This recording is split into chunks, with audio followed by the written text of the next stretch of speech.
Одоо бидний амьдарч байгаа хот бол хувийн өмчхүү байх үеийн анхны төлөвлөлтөй хотод байхгүй юу? Одоо социалист нийгэмд ямар орон сууцад хувийн байгаагүй одоо мал ус машин техник бүгд одоо нийгмийнх байлаа.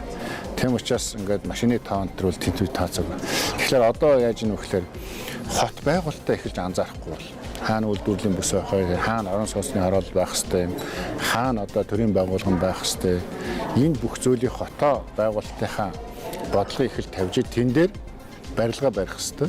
Та би өөр хинч ажиллаж амьдрахын тулд орон байранд л амьдрна. Тэм учраас одоо манай яамны нэрвэл хотоо байгуулъя. Шинэ гот барихад одоо хуучин хотуудынхаа алдааг давтахгүй. Одоо байгаа хотоо орчин цагийн одоо бизнес хот болгоё. Хүн амьдрахад стрессгүй, төгжрөлгүй, утаагүй болгохын төлөө зориё. За дээр нь хөдөөгийн орон нутгийн чанартай одоо 21 аймаг гэж 21 аймгийнхаа хотыг ч гэсэн байгуулахад одоо эртхэн гарахгүй бол дахиад дараагийн Улаанбаатаруудыг үйлдвэрчүүл болохгүй шүү дээ.